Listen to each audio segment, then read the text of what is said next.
Praise the lord. ప్రియ సహోదరి సహోదరులారా, ఈ దినము మన కొరకు దేవుడు అనుగ్రహించిన నేటి వాగ్దానము, మనము మేలు చేయుట యందు విసుకకయుందుము, మనము అలయక మేలు చేసితిమేని తగిన కాలమందు పంట కోతుము. గలతీయులకు రాసిన పత్రిక 6వ అధ్యాయము 9వ వచనము.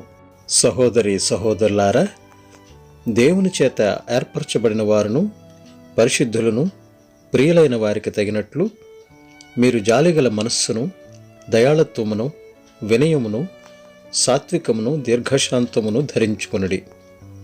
ఎవడైనను తనకు హాని చేసినని ఒకడనుకుని ఎడల ఒకనినొకడు సహించుచు ఒకనినొకడు క్షమించుడి. ప్రభువు మిమ్మును క్షమించినలాగున మీరును క్షమించుడి. వీటన్నిటిపైన పరిపూర్ణతకు అనుబంధమైన ప్రేమను ధరించుకొనుడి. క్రీస్తు అనుగ్రహించు సమాధానము మీ హృదయములలో ఏలుచుండనీయుడి.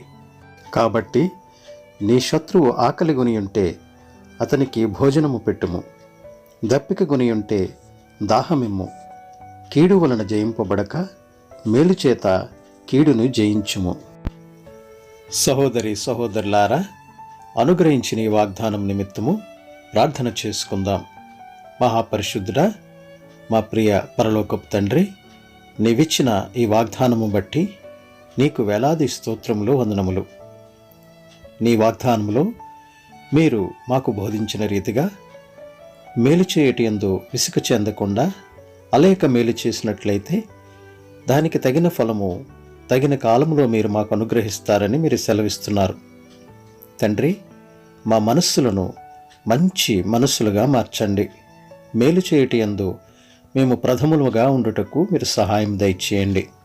తండ్రి, మేము మానవ మాత్రులమై ఉంటుండగా తండ్రి, మాలో సహనమును, ఓర్పును, సాత్వికతను ఇంకనూ పెంపొందింపచేయండి.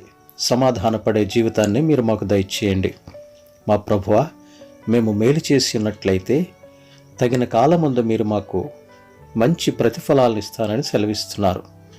తగిన కాలమనగా తండ్రి, నీవు వచ్చు కాలంలో మేము మేలు చేసి సమాధానపడి సాత్వికమైన మనస్తత్వం గలవారంగా ఉన్నట్లయితే మీ వచ్చు కాలమందు మేము మంచి ఫలాలను అనుభవిస్తానని మీరు సెలవిస్తున్నారు.